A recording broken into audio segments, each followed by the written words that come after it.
Welcome, Night Owls, to the Book Club After Dark podcast, an inviting moonlit podcast. I'm your host, Danny. And I'm Michelle. We break down fantasy, romantasy, dark romance, and thriller novels. All things enchanting, intriguing, suspenseful, and maybe a little spicy. Each episode features intimate discussions on captivating stories, character breakdowns, fan theories, and more. And here's your content warning. This podcast contains mature themes and discussions that may not be suitable for all audiences. Episodes include explicit language and descriptions of mature romance, as well as depictions of violence and other intense subject matter. This podcast is rated R for mature audiences. Listener discretion is advised. Yep. And going forward from here, this is your spoiler warning for The Perfect Marriage by Jeneva Rose. We will not be covering in this episode anything about The Perfect Divorce, which is the next book in this series. So I just want to preface by saying this is only going to be The Perfect Marriage by Jeneva Rose. Really excited for our thriller, so consider this your spoiler warning. Let's get cozy because the best stories are told after dark. All right, tonight's drink of the episode I am calling Small Fires. Ooh, that's So pretty. if you can see, there's definitely some like blood drippage situation happening here. It's like a clear color. So let me talk about what's in it. So her girl Sarah is a Tito's and soda type girly. She likes her vodka sodas. And so this is like my take on that. And I'm also calling it Small Fires on purpose because one of the most popular highlights in the book is a quote from her towards the very beginning where she says, she's talking about how she just got her coffee for work. And she's like, I pick up the cup of coffee and bring it to my lips and it burns, but it's a good type of burn. Like the small fires we sometimes need in our lives to remind us that we're alive. And I'm like, if okay, that's girl. not toxic. So small fires, and I liked it because the blood drip too, and also the drink itself is kind of a nod to her as a character. So it's got Tito's, it has fresh lime juice, it has cherry liqueur, and then also on the top it has some sparkling lime water, basically. You know how you can get the different flavored sparkling waters. And it's basically my take on a vodka soda.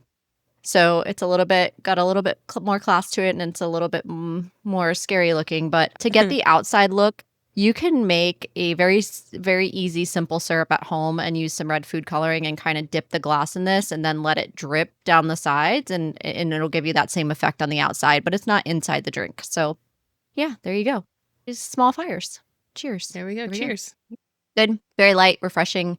True to a vodka soda. I did use Tito's too because I felt like if you're gonna read the book and do it, you're gonna have to do Tito's because that was her go-to.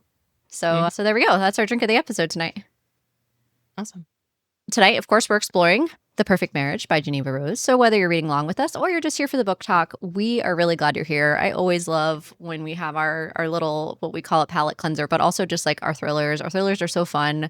We have, for those joining us and haven't been part of a thriller episode yet, you know, we do a few throughout the year because a bulk of our time is spent on these much larger, denser, romantasy novels. And while those are great, I feel like the thriller, we usually cover the entire book. And in this case, we do the entire book in one episode. So we do cover those a little bit differently. So Michelle, why don't you tell us how we're going to flow through today's episode and kind of get us into what we've got going on?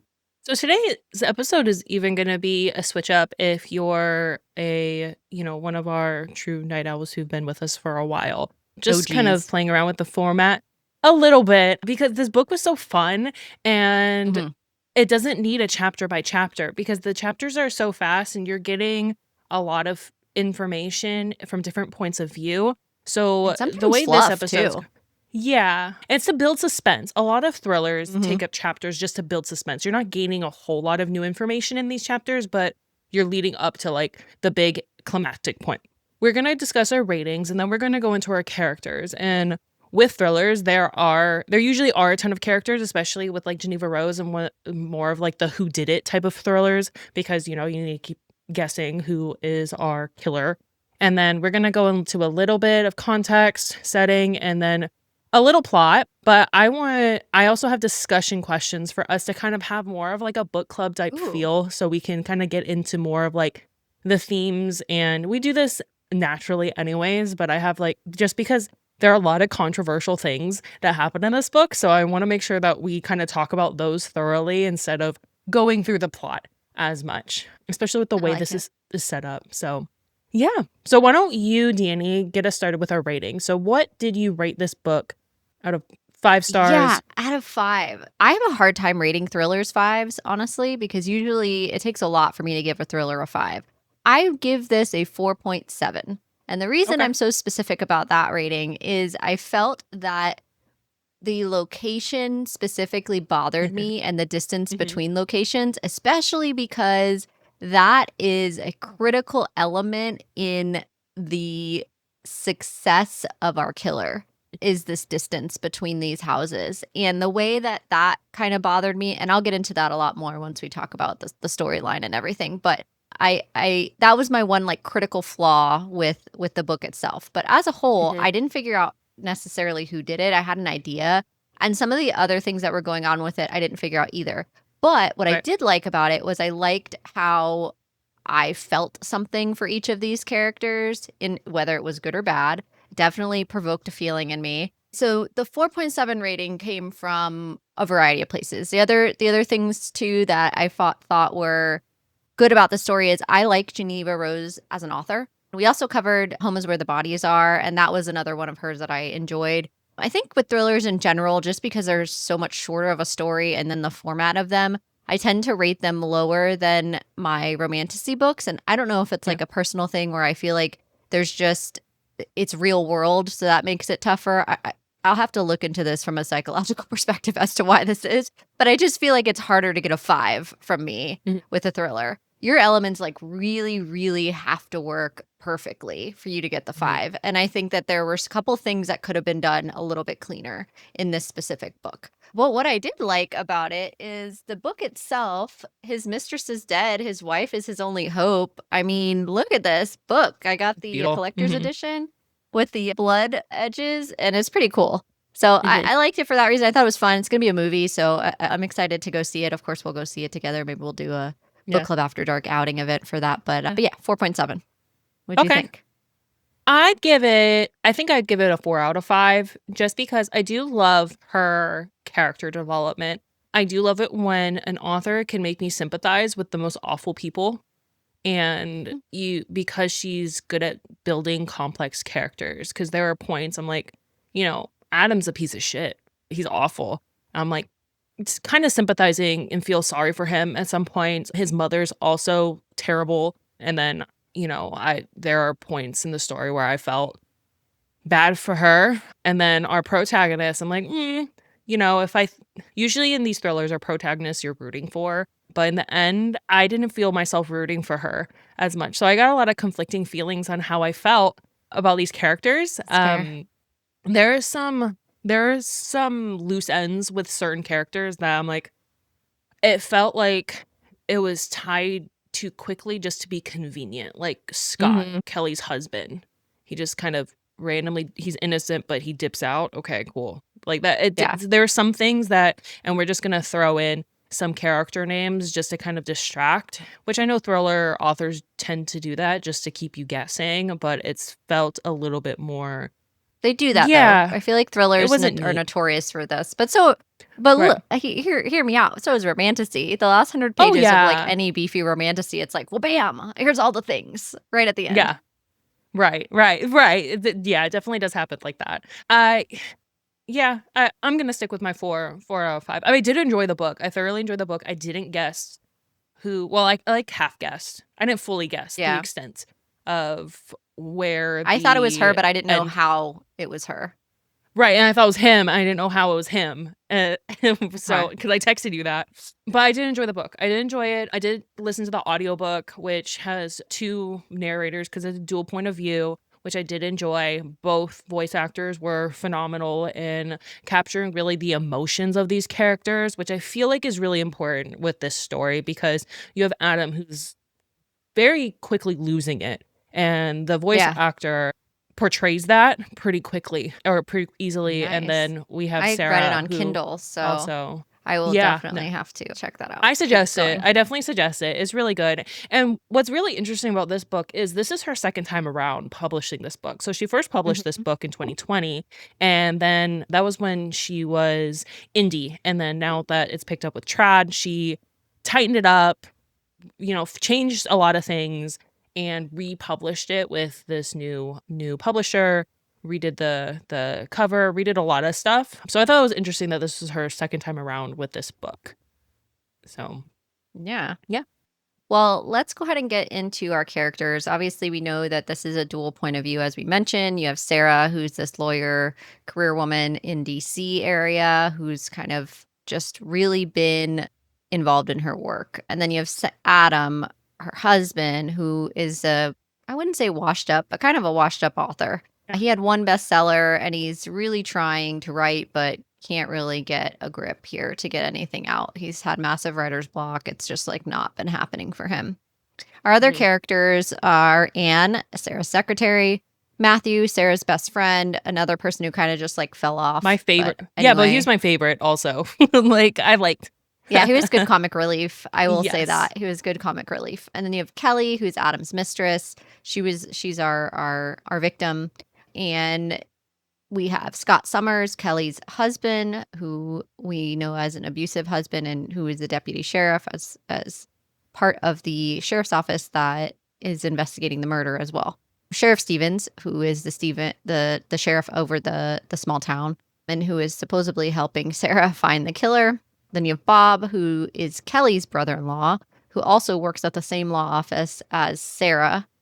Interesting. And then Rebecca, a fake reporter, supposed reporter who was supposed to keep track of Adam, but is actually a private investigator hired by none other than Sarah. And then Eleanor, who's Adam's ridiculous mother, who is definitely giving the housemaid vibes, smothering, controlling, really, really hates his wife, Sarah. So that kind of wraps up our characters. There's not a lot, but I did agree with you on the convenience factor of Kelly happening to be Bob's brother-in-law's, ex-wife, basically. Like that all kind of like, it's a little too easy for that to kind of piece together, but it does help tell the story. But yes. Yes, it helps tell the story. And I have a lot of issues with Scott as a character. So they were in this completely other state. He was just completely in this other state. And then as we find out pretty quickly that Kelly, even though she's a victim, she's not a good person, I would say. She's framed for the murder of she was convicted for the murder of her late husband. And she didn't get off. Yeah. Well, no, she was convicted. She wasn't sentenced though, because Scott got rid of evidence, meaning she was guilty. She was 100% guilty. But Scott got rid of evidence. And you see that here, that it's really easy for dirty cops to play dirty and kind of manipulate situations in this book. And I feel like there are some aspects of this book that are a lot of social commentary for sure in the justice system. But then Scott... I beg the question, is she guilty that we know of? Yeah, he got rid of evidence, but just because you have the evidence doesn't even necessarily mean that was the right conviction, because that's the situation Adam finds himself in. So you have the parallel of like, you have this evidence that's solidly, but it's said again and again and again that there could be circumstantial evidence. And obviously Scott believes that she didn't do this and figures out a way to like run away with her. So maybe she did, maybe she didn't. We never really know if she actually did kill her ex-husband. There's just a lot of suggestions that she did. And Bob definitely believes that she did, which kind of brings us to what happens to her and drives motive. And so there's a lot of the person we failed to mention that's one of the supporting characters is also the prosecutor against Sarah in this instance. And he repeatedly just talks about how much he just needs certain things and then they're done. They're going to wrap it up and move on. And that's an interesting take on... doesn't care about the third set of DNA. Doesn't necessarily care if her husband did it or not. Just wants the case to be done and over with. And we have somebody, we're going to nail him for this. That's it. And, Sarah, I already have enough to put him away. So good luck to you to try to not get him on this. And it was very interesting to me to read that banter back and forth, wondering, does this happen in real life? Are we really seeking justice, or are we seeking checked boxes to get your conviction and move on? Are you getting your stats of those you've been able to convict, whether wrongly or not? Is true justice being served? And that really weighs heavily on us as humans and what we determine is moral or immoral, and how we handle things from a justice standpoint. So all of those things were like very interesting to me, but I Right. kind Definitely a of lot of ran social away with the train commentary. here. Yeah, No, keep going. I mean, the whole book is a social commentary on the justice system, and then we'll talk more as we go through the plot and with our discussion questions. But here's a little context and background story for our main characters. So Sarah and Adam actually met at Yale. She studied political science and he studied English. They met at a party where Sarah wasn't interested in him, but they ended up going home together. So Adam was kind of not Sarah's typical type. And from then on, like, she kind of took a chance on him, and then kind of fast forward 10 years. They're in present day. They've been married. The story starts out on like their 10-year anniversary. It's awful because it's like 10-year anniversary. Adam's fucking his mistress, and she's like getting him like a nice gift. So the whole like premise starts out like Adam. You're not supposed to like Adam. Adam is a very terrible person. And then is essentially a partner in one of the best law firms in DC, which, if you're not familiar with the hustle and bustle in DC, and it talks a lot about how it's very difficult for women to do where she is in a very male-dominated career, in a very male-dominated area. So she represents very high-profile people, whether they be celebrities, politicians, that sort of thing. And Adam is a struggling author who manipulates Sarah into buying a lake house in a remote small town in Prince William County, Virginia. So that's kind of what sets the setting, essentially, or the motive behind the setting being one in this really secluded cabin off Lake Manassas in Prince William County, Virginia, which is a very beautiful area. Very, very beautiful. And it's set 1 hour outside of DC. And then there's Washington, D.C. So we have our two areas that kind of go back and forth throughout the novel with our settings. Yep. I think there was definitely a lot of generous leeway when it comes to DC traffic. If you look it up on the map of like the distances between these two places, from a mileage standpoint, you would think you're doing okay. But if you know anything about downtown DC, trying to get out of there as a major city and trying to get into Virginia to get out to where this Lake Manassas is, yeah, in under an hour and back. Right. It just, and she doesn't. It's not like she works on the outskirts of DC. No. She's not working in like Woodley Park or anything. She's working in DC proper. In the mall, like off the mall, which is huge tourist area. It's like she can literally see the monuments from her office. She's right downtown.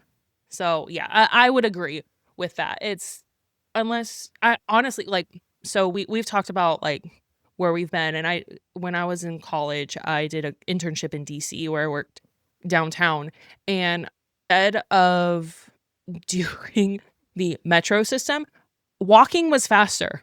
The like 2.5 miles to get to the crappy apartment in Woodley Park to go to the mall versus taking the metro or even like an Uber every day. I'd rather walk. It was unrealistic. And how and normally I wouldn't have like taken points off for that, because normally it's not so critical to the storyline.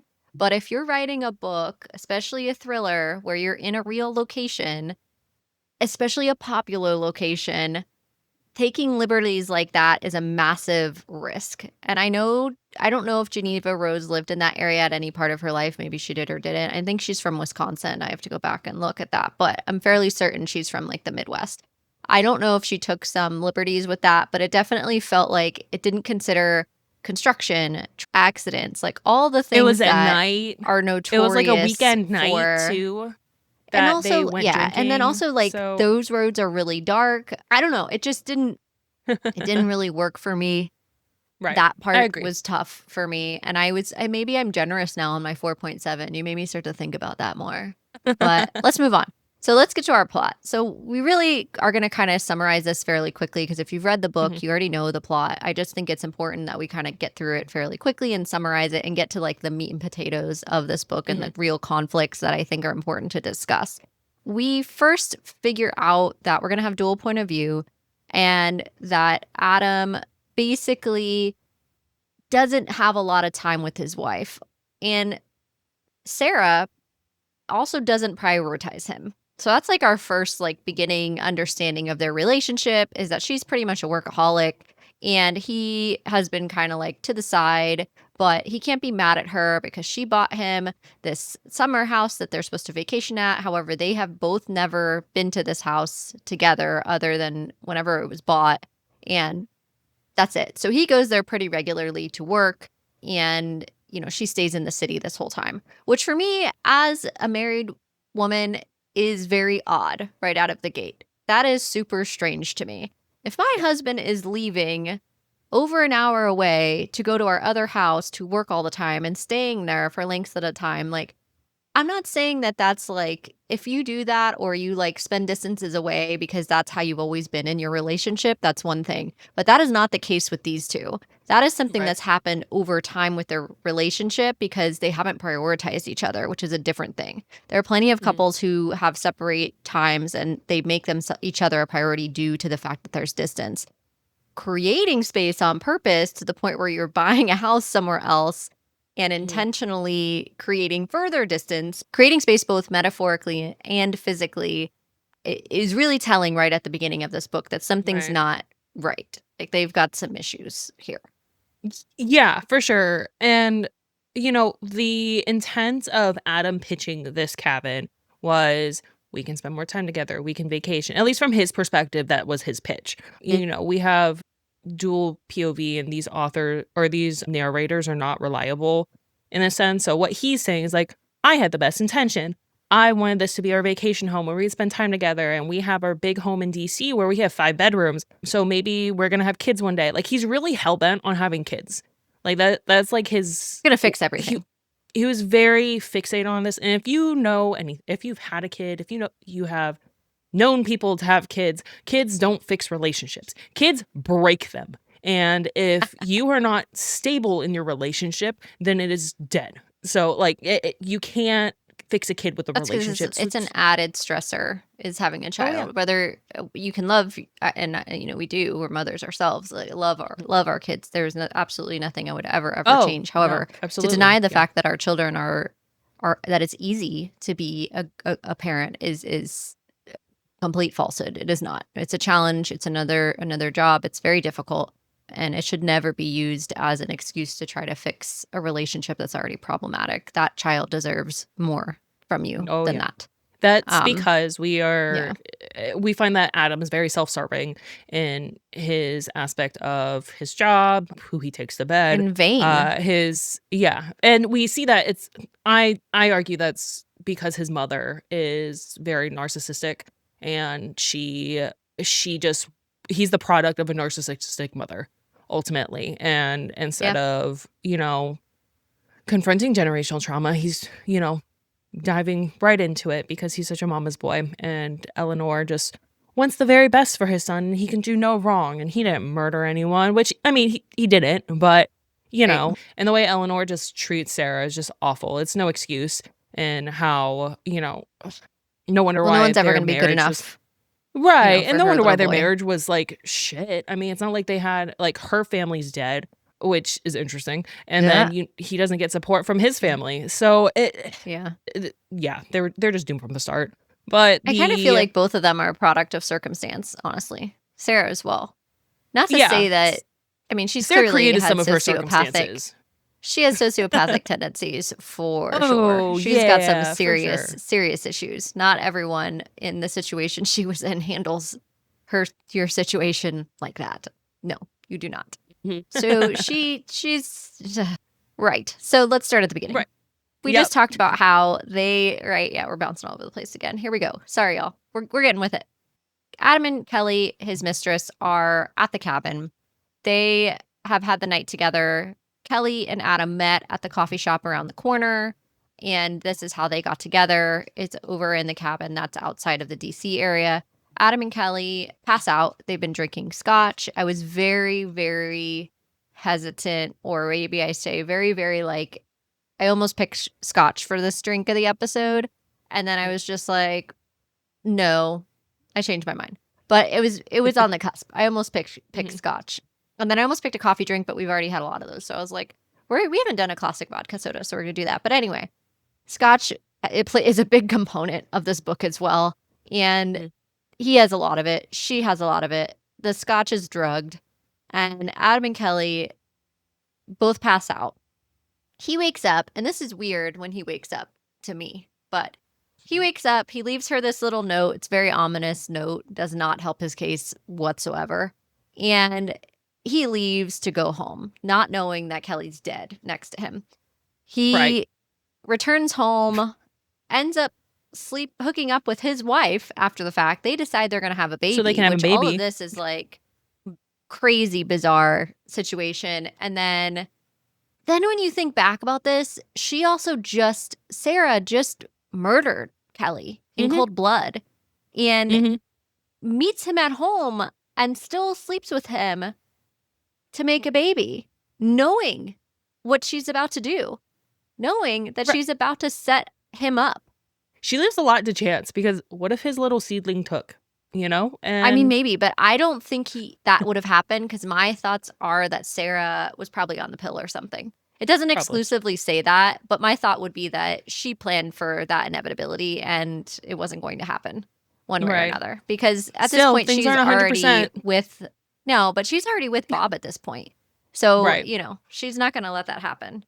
No, of course not. Anyway, of course, he's arrested for murder. And Sarah's like, I have to defend you because I need to prove your innocence. And so right off the bat, because of the cover of the book, because of all the ways that this has gone down, you're already on Sarah's side at this point because of the way the pacing is set up. And Jeneva Rose wants you to be on Sarah's side. It makes the most sense for you to be on Sarah's side because obviously he has a mistress. Now the mistress is dead. She's the best defense attorney in DC. Who else is going to clean this mess up but his supportive wife, who's going to have to try to figure this out for him, going to clean up this idiot's mess. And Adam is really painted as an idiot the entire time, in my personal opinion. Spoiled idiot, basically. Acts like a He doesn't listen. He doesn't know how to listen. No. Just sit there. His only job is to sit in the cabin. Sit in the house. Mommy brings so much stuff for him. Can't do it. Ugh. Can't even do it. I'm just I digress. You're in a picturesque cabin on a lake. You're not gonna fucking sit there. Write your damn book. That's all you gotta do. Write your book. And no, he doesn't. And even his agent's like, you could write a book. It'll be great. We're gonna make millions off of this. We're gonna which be he huge. does. Which it's gonna be huge. Huge. It's gonna be great. It's gonna be great. Can't even sit there and do that. He can't do it. Has to prove his innocence. So Sheriff Stevens and Sarah first meet, tells her the facts of the case. Kelly Summers, who's 27, is found dead in their bed. She's stabbed 37 times in the stomach. It's a crime of passion. She has DNA inside of her from 3 separate men. No defensive wounds. Her eyes were open. And there's tears all over her from rough sex that she's had with whoever these 3 partners are. There's skin under her fingernails. Toxicology reports that she's roofied, and it ends up being from the scotch. But Sarah asked specifically if there was any drugs in Adam's blood, and Sheriff Stevens says no. And this is where this like bow ties really, really perfectly for Sheriff Stevens, because he knows he's the 3rd set of DNA, and he has to figure out how he's going to be ruled out as a suspect here, because ultimately he's not going to put his own DNA in there. He's not going to pull in the system. But someone might be trying extra hard to figure who that is, especially if there is drugs found in Adam's blood, because that immediately takes him off, not fully, but does kind of take him off the list of major suspects and makes his story more believable that he didn't do it. Yes. That someone broke in or whatever, even though there wasn't any foul play like coming into the house and things like that. So obviously Adam's demanding that he's innocent, that Scott killed her. He believes Scott, her husband, who he knows has been abusive in the past, threatened to kill her because of the text messages that he had sent that night. Scott Summers, though, has this alibi, and he was supposedly with his partner the night of the murder. And Sarah has an alibi, too. She was out with Anne, her secretary, that night drinking. So The plot starts to thicken here. So Adam becomes officially charged with murder, is granted bail, and put on house arrest. So this is where he's supposed to sit pretty in the house, and he refuses to do so for reasons beyond me. But $2 million bail. Which Sarah's $2 like, million. No problem. I'll do it. I would have the firm do it, but I can't. So I'll just do it. It's fine. So they're very wealthy people. Very wealthy people. Yes. Sarah takes on the case all and clears all other cases from her schedule, which causes a lot of conflict in her work life just because she's a partner in this law firm and she's technically not supposed to do that. And essentially she is losing out on money from doing this, but she has a plan. Like at first when she was doing this, I'm like, she doesn't love her husband that much. Like I started feeling like, why is she doing this? Because there's no way she loves her husband this much based on like how she's acting. So Sarah has this junior partner, Bob, and Bob's pretty much an asshole. He's painted as a dick the whole time. He kind of uses Anne, and Anne's painted as a puppy essentially who follows Sarah around more so than what is required from her job. So her job essentially is to help Sarah out with any of the cases, find evidence, kind of like go through everything with a fine-tooth comb, set up her for like depositions and whatnot. But Anne goes overboard, kind of wanting to be her best friend. And Bob takes advantage of this. And, you know, there's this whole really just weird dynamic with them. Office drama. Yeah. Mm-hmm. And Sheriff Stevens takes a particular interest in the case. And Sarah's like, that's weird. He like is almost trying to give, like, he kind of flirts a little bit, gives her hugs, you know, and allows her to do things that she's not technically legally supposed to do. Like, lawyers don't visit the crime scene and see if they missed anything, you know? So Stevens kind of gives the ick. And then when he realizes there's no other new evidence, he becomes a dick in the end, too. He's like, stop calling me. Like, there's nothing else to do. Just leave it alone. And I believe this is because, you know, his name's cleared, ultimately. And Eleanor tries to meddle with the case. Eleanor is his mother. Essentially, she's trying to find a new lawyer the entire time. And the way I'm, like, upset for Sarah while Eleanor's speaking with her, saying that, you know, if she was a good wife and just had babies, then Adam wouldn't have cheated on her. And they wouldn't be in this mess. I'm like, what? How do you not have your son have any accountability whatsoever? None. Like, he didn't commit murder, but he's not fault. innocent. No. Well, and she like glazes over the fact that he's with Kelly too. No. It's your fault. Like, it must have been something you did, Sarah, that he would go do that. You did something. Right. Like, and what? So Adam comes from a very wealthy family. We know that. And his dad had passed previously. So now his mom is alone with a lot of money in her hands and nothing to do but coddle her baby boy. So we have that dynamic there. And no lawyer is going to take Adam's case because the evidence is so stacked against him. And it's not because he's guilty, but the evidence shows that he's not innocent. So, you know, no one's going to take on a losing case. Nobody wants to like ultimately take the burden. And also it looks bad for her to like give the case, her being the best top defense attorney.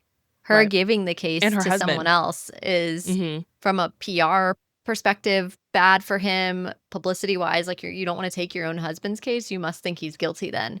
You know, all of it just points to, like, she's going to have to represent him. There's a weird twist here where we find out that Anne had visited the house before for vacation and went back there periodically, which is also weird. But anyway, goes back there and she takes some pictures of her husband and Kelly, of Sarah's husband and Kelly, Adam, and uses this to blackmail him and is like, end it or I will, leaves this photo. Everything about Anne is odd. She's been odd like from the start, and then that was odd too. The whole thing is just like very strange.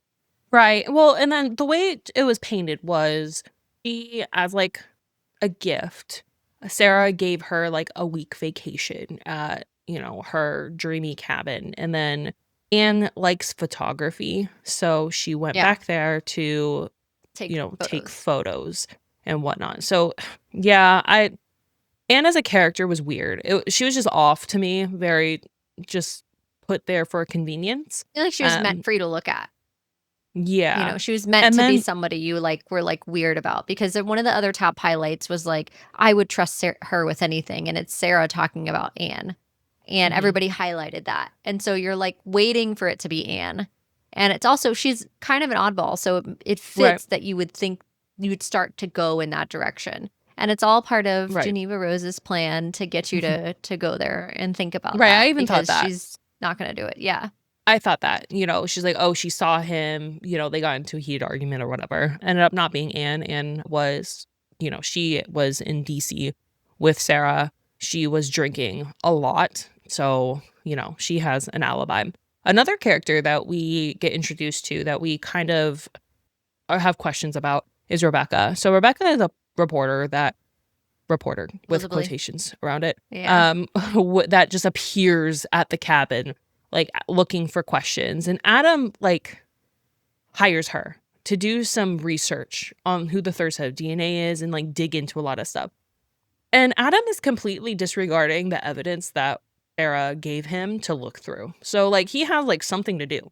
He has a lot of things that he could be doing. He's like, no, I'm going to do my own thing. So here's what Rebecca finds. She finds that Kelly's name is actually Jenna Wham, and she was charged with murdering her previous husband, which is Greg Miller.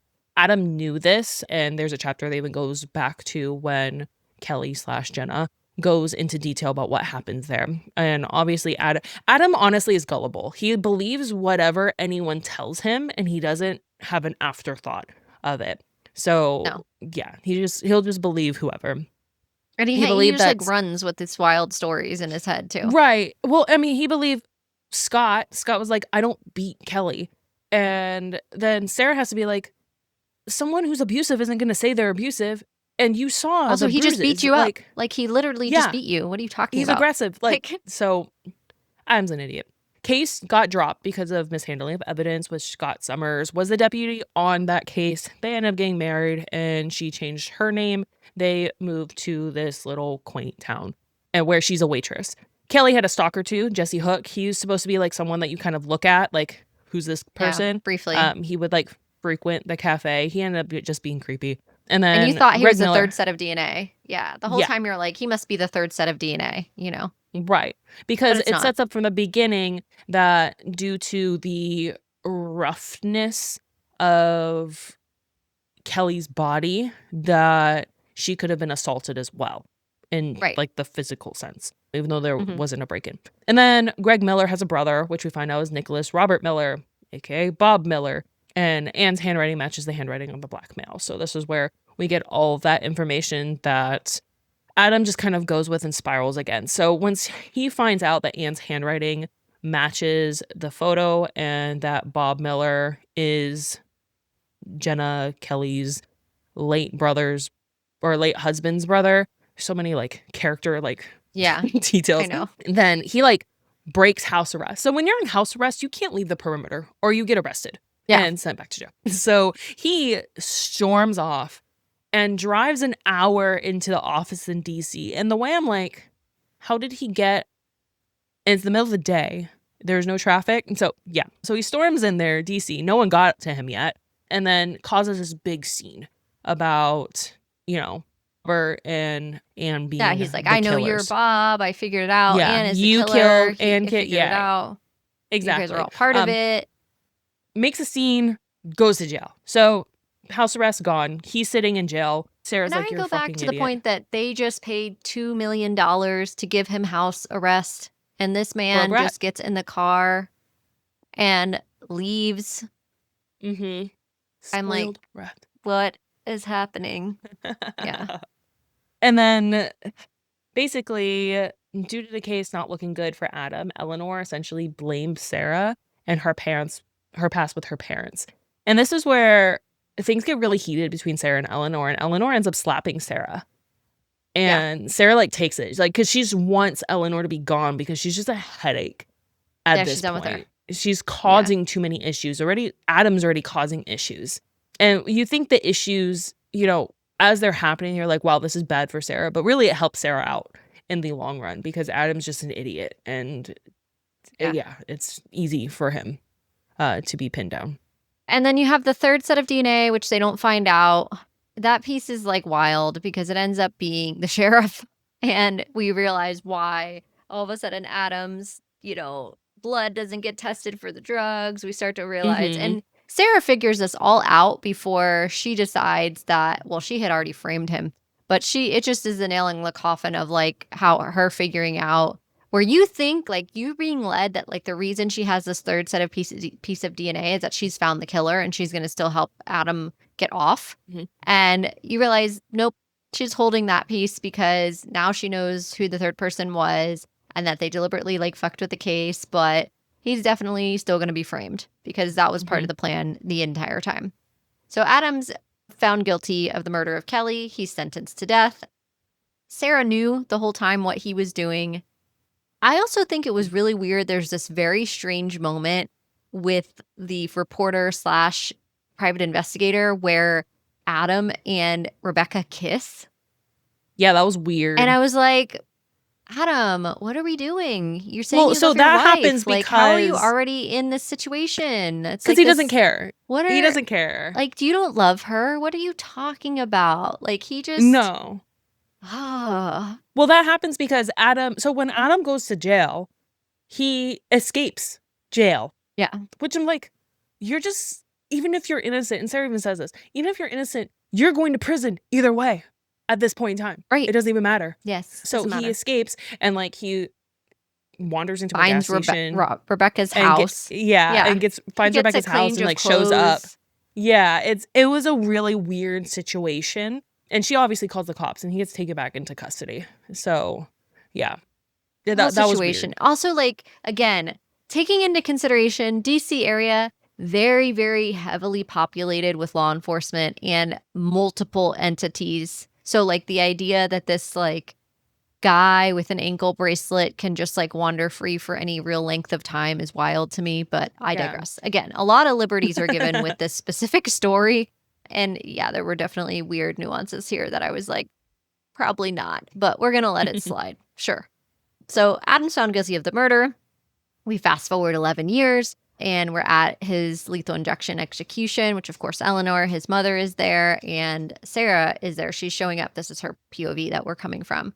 She never divorces Adam and she decides that she's going to get married the day after his execution. We find out that she's getting married. We don't know to who. She wears white. It's all like very symbolic to her. And in their final meeting, Sarah makes sure that Adam's last thoughts are of her and that she knows for a fact that he didn't kill her. And Adam, the whole time, you kind of switch point of views for a few minutes. And Adam does eventually, right before he died, like pieces it together, realizes that his wife set him up the whole time and really realizes who she was right before he's about to die. Sarah orchestrated the whole murder with Bob Miller, and they had drugged Kelly, and he went drinking with Anne, but she wasn't keeping track. Anne was drinking too much, not keeping track of time. Her alibi, Anne, is with Sarah, and she's not keeping track of time, so she went home whenever she went home. She doesn't really remember. So at this time, Sarah slips away and stabs Kelly. So there's this weird gap of time. He gets home at like 2 a.m. She's out with Anne till maybe midnight, supposedly. Yeah, based on Anne's time, but Anne doesn't really remember because she was drinking too much. And so in this window, she drives over an hour there and over an hour back and also commits the murder within this time frame. And I struggle with that, especially because this is supposed to be like the real main event of how it happened. It's the middle of the night, granted, so maybe the traffic's not bad. I get that. But I still like... But she had to have driven there before, broken in, drugged them. It's not that she stabbed... Like, remember, they're drugged. Someone drugged... Like, she drugged them before, too. So it takes... It's not that she just went over there, stab, went back. Like, there was more of the process to it. And, yeah, there was definitely...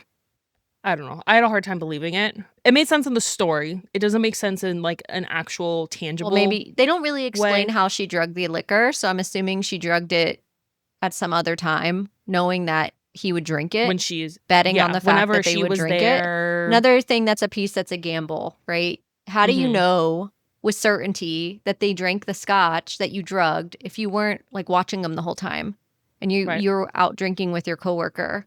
How do you like it? Just there's inconsistencies with that for me. Unless Bob was the one that went there and drugged them. Well, we don't know. Like this is part of like a plot hole that's not really like discussed in more detail. And I wished it would have been, because it would have helped me with my rating and would have helped me overall with the storyline, because the location piece and like this part of like, oh yeah, I did it. I went and stabbed him and like Anne was too drunk to remember. It just felt too easy and not in depth enough to like really describe what happened here. And I felt like we deserve that as readers. By the time you get to this point in a thriller, it should be very, very clear how this happened. And I felt like that kind of neat bow that I'd like to see in thrillers, it didn't fully happen. And there's a lot that's kind of let slide here. That's my personal opinion. Yeah, I agree. I definitely agree, especially since, Scott just skips town. And she's like, well, that was convenient. It's like, yeah, it was convenient. Why would he skip town? If, like, there was literally nothing on the line for Scott. Yeah, it was. He wasn't convicted of anything. It's not like he was, like, in holding in jail. Like, yeah, he was on probation, but it's not because he murdered Kelly. It was because he can't keep his fists to himself. Him skipping town didn't make any sense to me. And then we get a picture of like how Sarah's sociopathic tendencies kind of stem from her childhood, where she, her dad was great. When her dad died, her mom kind of went into drugs and couldn't really keep them alive. And, Sarah was the one that kept them alive. She had to work. She had to do all these things. And Sarah ended up being the one that killed her mom. She's like, well, she injected herself with some drugs already. What's tumor needles? Yeah, we think she OD'd, but no, she actually she did put OD 3 needles into her. But yes, yeah, but Sarah OD'd her. Sarah, yeah, not accidentally. Right. So it was, so that gives you some back context for her that she's been able, like, killing Kelly was nothing. She killed her own mother, And Rebecca was ultimately hired by Sarah and Bob to kind of keep tabs on Adam because he's such a flight risk. Adam ultimately did write his story, which I thought this was really, I don't want to say funny, but this was really ironic in a sense that he wrote a story, he made millions because it became a Netflix series. But because he was on death row, he couldn't collect any of his royalties. And he ended up donating the funds to an organization to help free him, and they couldn't free him. They looked at his case and they were like, no, it's too difficult. No, we're not going to. Exactly. We don't think that you're innocent. We can't help you. Yeah. Right. I'm like, you deserve this, but you also, also you don't. In a sense, but you do. I don't know. It was really conflicting. It was ironic. One thing I did find that was fucked up is, Sarah ends up marrying Bob, and they have an 8-year-old girl named Summer. And I'm like, Summer. Isn't Kelly's last name Summers?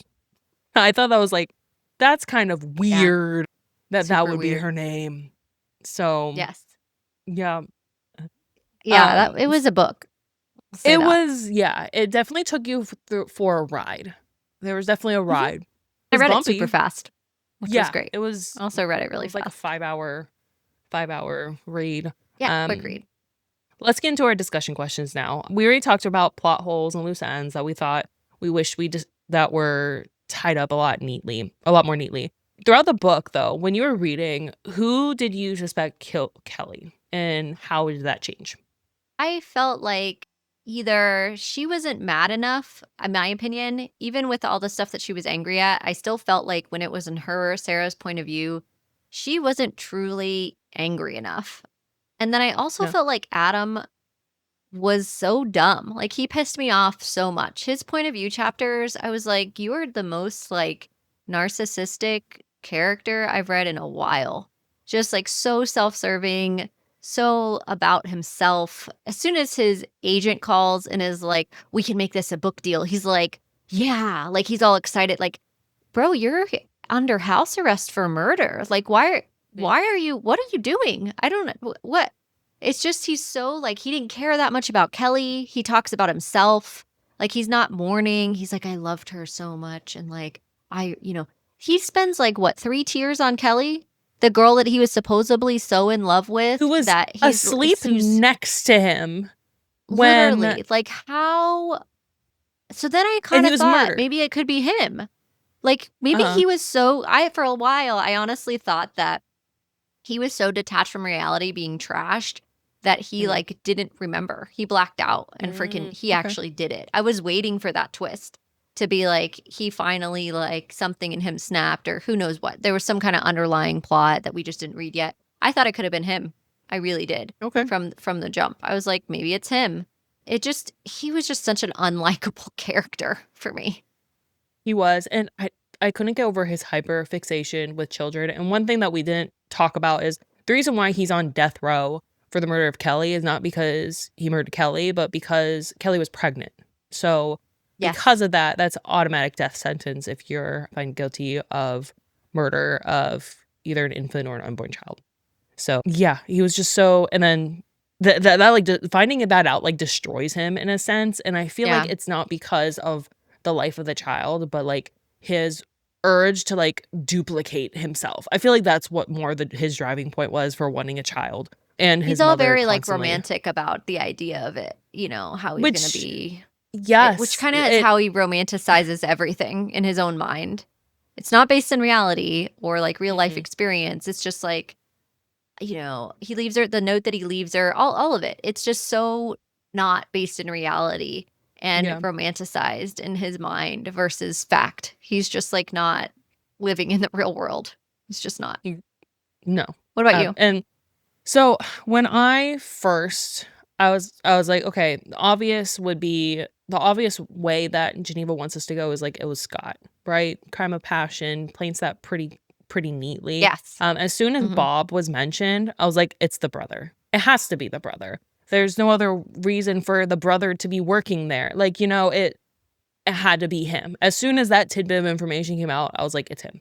But then I got distracted a little bit by Anne. Kelly, her murder, I didn't think Sarah was it at all. So that kind of threw me to, I'm like, oh my God, it was Sarah. And like thinking back, I'm like, yeah, you know, it was the way, because Anne was like, oh, I don't remember when we got home. And Sarah's like, yeah, we got home at like 12:30. 12:30-ish is like when we left. So like Sarah's the one manipulating like the timepieces and everything. So it makes sense reading back to it again. So yeah, But again, there's still a lot to chance there. The obsessive nature Anne has of Sarah works in this case, but like maybe Anne got a text from someone else after she left with Sarah. Like how does she know definitively? I feel like there's so much that's put to chance for Sarah to be successful for this is like very wildly risky for someone who's a defense attorney. Like, I feel like there's too many loose ends that could have been there. If she's supposedly this great attorney, to me, I would have thought she would have buttoned it up a lot tighter than what happened here. I agree. And okay, so throughout this novel, we have a lot of different characters. And I would honestly think most of them are unlikable. I don't think any of the characters I actually liked and thought was a good person. Everyone had their faults. So which one did you find the most? Yes. Which one did you find the most likable was and Matthew. Why? For sure. He was the most likable, but he had his faults. He had issues too. Yeah. Yeah. Some of his comments are like, damn, okay. He's just brutal. Right. He didn't he called kids a waste of time. And he ultimately ends up having kids. He went to Yale for law also, but he was a lobbyist because he can make more money. He ends up getting DNA a dirty type of way just to help Sarah out. So he was my favorite too. But yeah, definitely had his faults. So, but who was the most unlikable? Just from an exposure standpoint for me, it was Adam, hands down. Okay. Just because I heard his point of view so much. Right. But did you find he irritated me. No. I so thought none of his actions most of his actions were stupid. And I thought he was just very annoying. I was getting pissed at him left and right. I was like, sir, what? And we talked about this quite a bit already, but he was just so spoiled. Fair. He irritated me so much because he was so spoiled. And you have to remember, too, that Sarah was never born into wealth. She got everything she did by working incredibly hard. So imagine marrying someone like Adam and just like, I wonder at what point she just was like, I'm completely done with this whole situation. Right. Like, I just wonder. And it makes me wonder, like, going back in time, that maybe she deliberately placed, like, maybe Bob knew where this girl worked, and she was like, oh, my husband's an idiot, and, I want to see if he'll take the bait with her. Let's see what happens. Like, you don't know, like, how the depth of the deception went. Right. Like, you don't know I if, didn't think about like, that. Yeah. she caught, but, like, obviously her and Bob had already been together, because we know that she cheats with Bob while the case is ongoing. Like, Yeah. while she's solving the case, somebody comes into her house and she sleeps with them, and it's like a sentence or two long. It's very short. But at that point, you start to turn on Sarah and you start to realize, oh, she's been cheating too. It's interesting. So it makes me wonder, like, how far back did they plan this? And it gives more credibility to the fact that she is a defense attorney. So maybe she planned this with Bob a long time back, and there was a whole setup. Maybe that's why they bought the house there. Maybe that's why she never visited there on purpose, so he would feel comfortable bringing some strange woman into the house. And her like, DNA knowing wouldn't that really be Sarah's there as never gonna much. just show up. Yeah, all of those factors. Like, maybe it goes back even more than that, of like how she chose to do this, because she's a murderer before. She's already murdered someone before. Right. So this isn't her first time, and her lover are both defense attorneys. So how are they going to go about this without highlighting themselves at all? Like, how do they make this work? It makes me think that her and Bob were involved for some time before for sure. this went down. Yeah. Yeah. Yeah, I would agree with that. So while I did find Adam unlikable, Eleanor was honestly the most unlikable for me. Triggering. Every time she was just mentioned, I was just like, oh my God, shut the fuck up. Just because that mom archetype just really irritates me. And I think a lot of it's because, being moms ourselves, I don't understand that archetype. It's not something I can get behind. So anytime I see it, it just irritates me.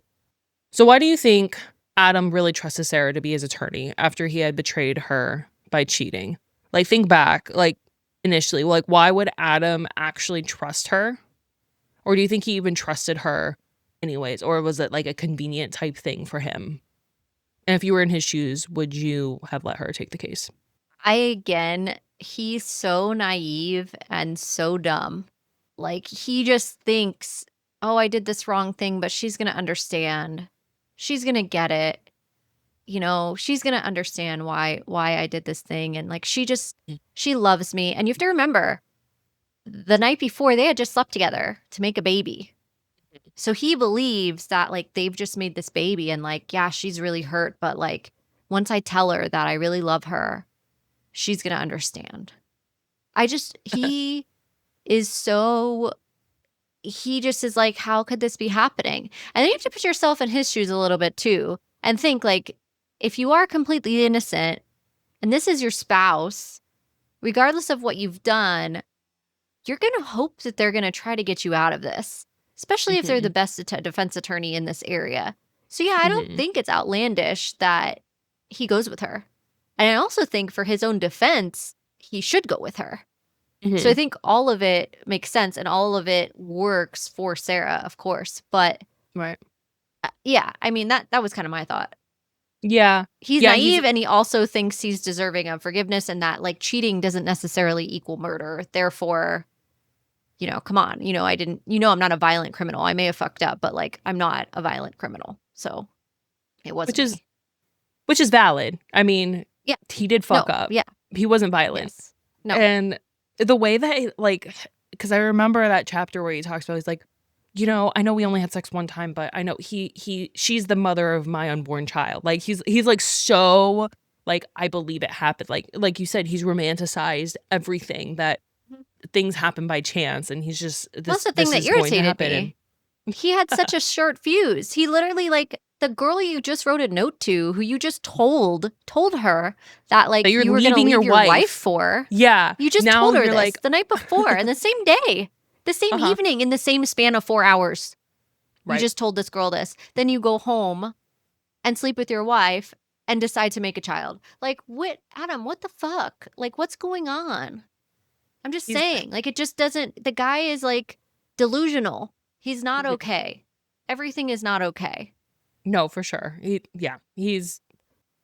makes sense why he would trust her, because he's gullible. He'll trust Oh yeah. anything. Anything anyone Mhm. says at face value, he's going to trust. He trusted Rebecca. It's like, you don't know Rebecca. Like, he literally Yeah, gave and that was another thing Rebecca that I was like, this chick money. just showed up in Like, your doorstep and you just paid her $5K. Like, just like, here you go. Like, what? What? yeah. What? What? And You don't she's even know for just, sure who she is.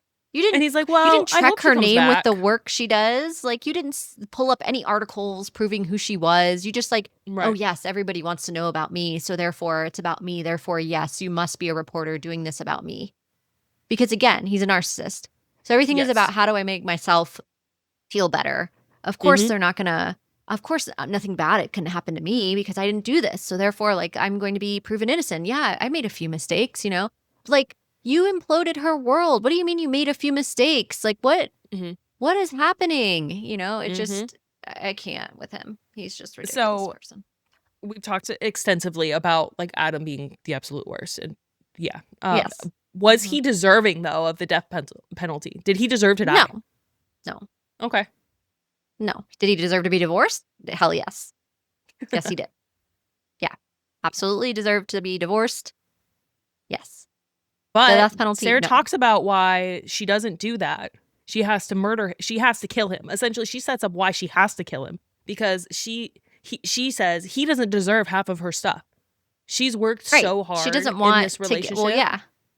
And if they that he doesn't divorce in deserve the it. area that they live, she would have had to give him everything and basically pay him alimony for the rest of his life. And she's like, Mm-hmm. I'm not willing to do that. I've already decided before I became wealthy that if I ever became wealthy, no man, I was never going to give any man my life that way, the way my mother did. Mm-hmm. And she's like, he has to die. There's no other way. Which tells me like she never loved him in a way a person No. is supposed to love someone ever. And is Right. she even capable of it? She's basically a complete sociopath. And maybe she only married him because he was of a wealthy family and he was going Right. to be To give this her famous writer, which never foundation. panned out. Yeah. And he had a big He hit. He he just became never followed up famous, on it. Yeah. just not for the reasons that he wanted initially. Yeah. No, I mean, I agree. He doesn't deserve to die, because he doesn't No. deserve to get framed for this action. Kelly didn't deserve to die, I don't think either, especially in such a gruesome way. I mean, she was drugged, but she woke up while she was being stabbed. Like, and the fact that We she was don't know stabbed, that like, she was a did she? murderer either. We No, don't know that no, for sure. there's lots of questions on that, whether she did it, whether she didn't. And she has like this sad story, and like, you're supposed to hate Scott, but really, was he abusive? Was she not? There's a lot of gray areas with a lot of these characters. And I feel like in terms of gray, you can't And have something also, Kelly's like sleeping the with the finality sheriff of too. that part threw me. I was just like, the sheriff? Really? You're gonna sleep? Yeah. We're sleeping with everyone at this point? What did the sheriff know? What was also the sheriff hiding? Not just sleeping with her, but like, about her past. So that part was weird. I didn't Yeah. know if placing It's the just like third piece thrown of in evidence. there.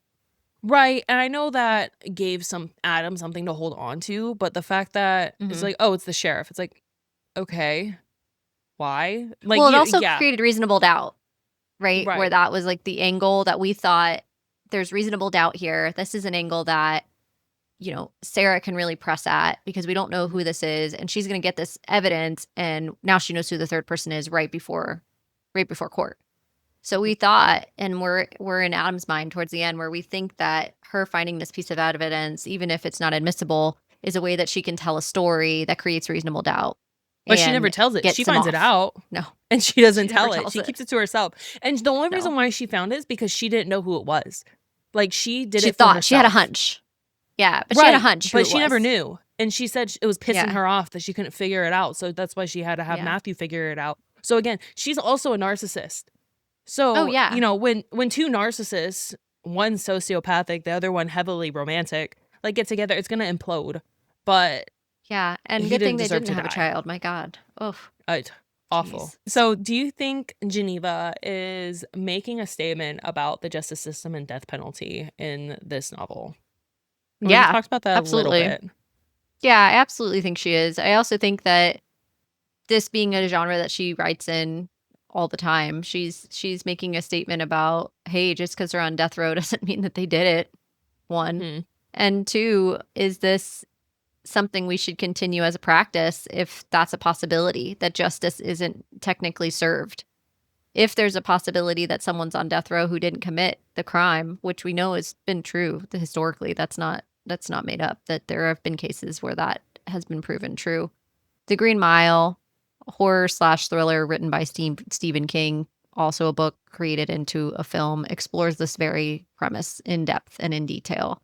This was a masterpiece film that was from 1999, but the premise of it really deeply explores this idea. And I think thrillers in general, anytime they get into sentencing and things like that, there's usually really good authors will explore this as well. And I definitely think Geneva Rose does that here, where she gets you to start to question, well, he did do something. Does that mean he deserves to spend his life here? Is that what we're doing now? Like, because this is how Sarah justifies it, and she's okay with it, and she is an attorney. Like, this is her job. She's a defense attorney of all things. Right. But for her, it's like a mathematical equation to solve to try to get someone off. It's a kudos in her bag of, stats that she can get somebody off of, their sentencing or get it reduced. So it's just, I think she is having us as readers really try to think in depth about a conviction of someone and whether that's fact or just a bunch of evidence, using air quotes here, stacked against someone that creates enough to get rid of reasonable doubt. I definitely think that that's something that's here for sure. Right. I would agree that it causes you to, or she causes you to really think about the justice system in terms of you're not guilty or innocent. It's framed as guilty or not guilty in terms of like your sentencing and how innocence is framed. There's a lot of things that are supposed to have to fall into place. And the fact that it could be just evidence that's viewed in a certain perspective based on the perspective of or however many jurors that look at the evidence. So it's really tricky in terms of really having a clean conscience when it comes to sentencing someone. And as you can see through this book, he's not guilty of this. And, like you said, it does happen. And even with life sentencing, and we've seen, if you look at any sort of history of law, people repeal their cases because, they're innocent or evidence was looked at the wrong way, or, something happened with the juror that they were, biased. There's a lot of different nuances that can determine someone else's life. And honestly, I don't think I'd ever want to serve on a jury that has to sentence someone's life, because there's always the question, but what if they didn't do it?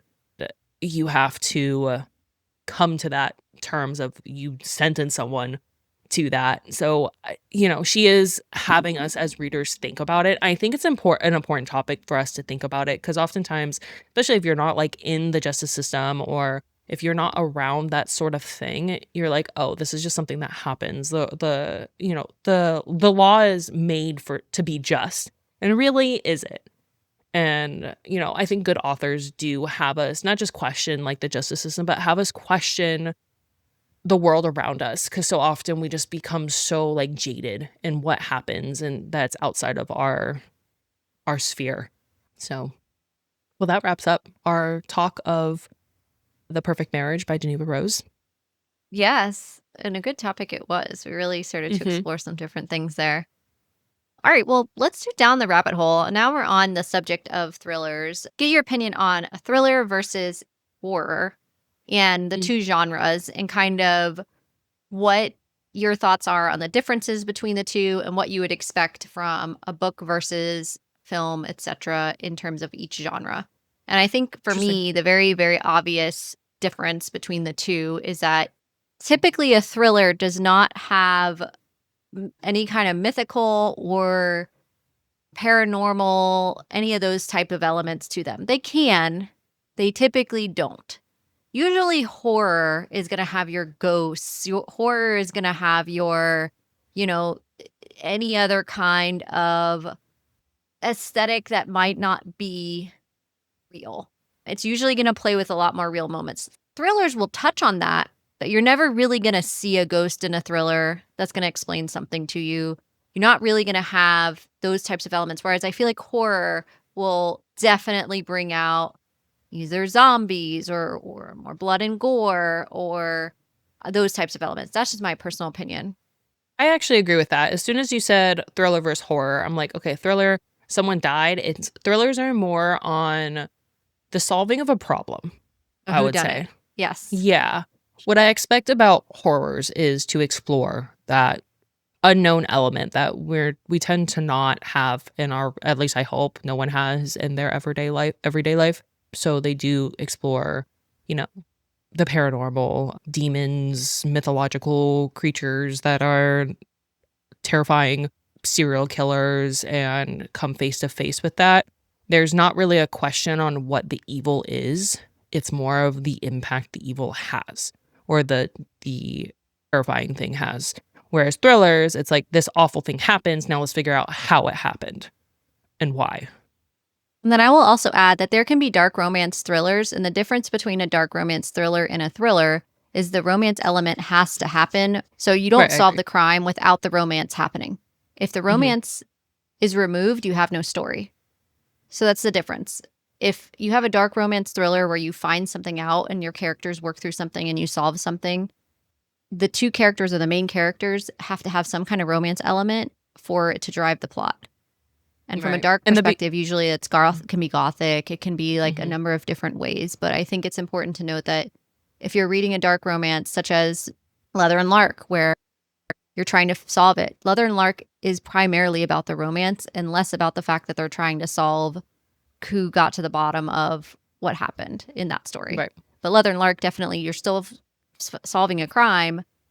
However, the key to the story is the romance piece and how that's driving plot a lot more. Then obviously that still has to work through it, but the storyline is based in the romance piece. And without the romance piece being successful, you'll never find out the key source of the thriller. I would agree. I actually thought from the beginning of this book, because it starts out like in a spicy scene, I was like, oh dang, are we going this route where it's going to be kind of more sexualized? It was quick. Now it's time for our mystery Q&A. These questions have never been shared with either of us prior to asking. So my question to you is, because we just kind of got exposed to a really toxic marriage and toxic relationship. And since we're both married, what or circumstance, or when did you know that your husband was like the one? This is the person for you. That's a really great question. I would love to tell you that it was like this instantaneous moment and I was like, definitely, this is the person. But that's factually incorrect because I was coming out of a really long-term relationship at the time. And honestly, we were friends. So for me, that didn't happen right away. It was over some time. But I think what was the deal changer, like the deal breaker for me, is the level of attention that was given. So my husband, who is not a reader, read all the Harry Potter books because I asked him to. Aww.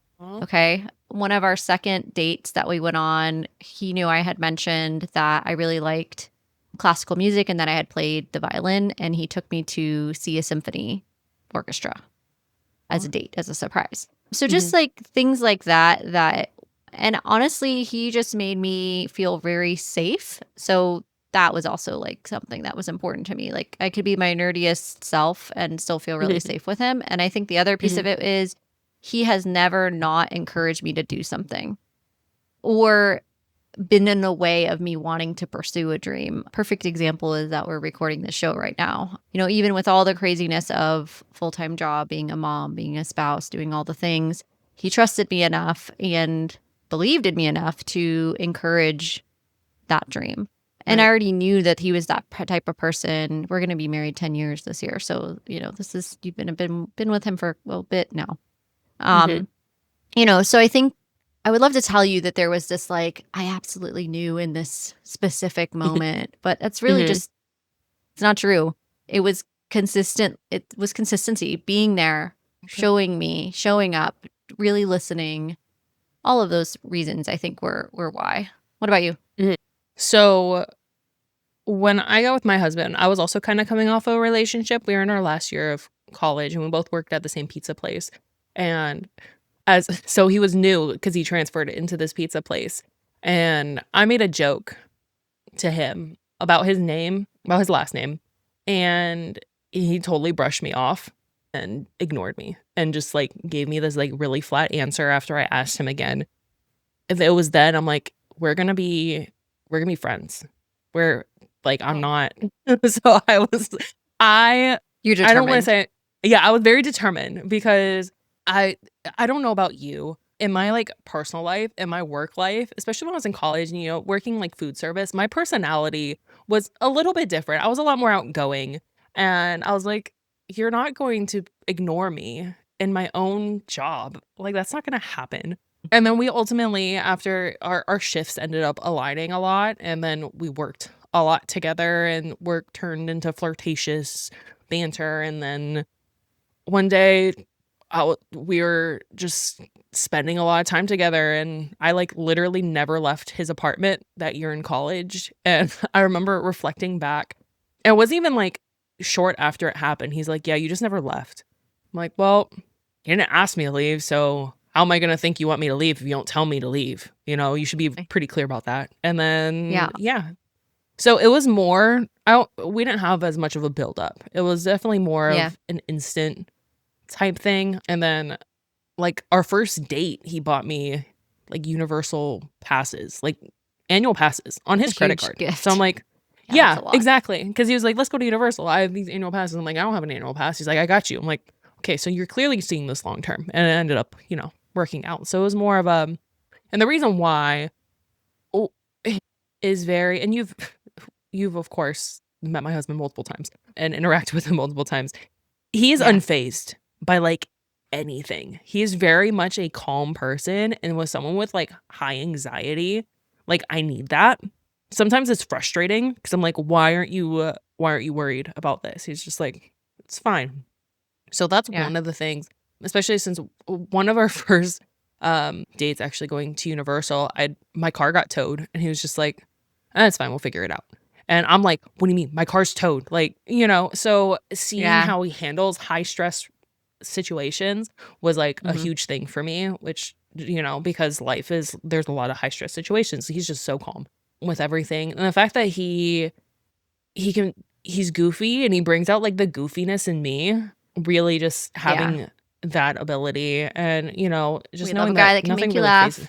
Exactly. And that just his ability to be really understanding and like, you know, talking about things, you know, past trauma, things that are just going on, and being able to like switch from like serious conversations to really silly conversations. The tone's going to be the same, and knew that he was going to be a supportive person, especially since that was the fall semester of our senior year. And the next semester I went to DC for like 16 weeks.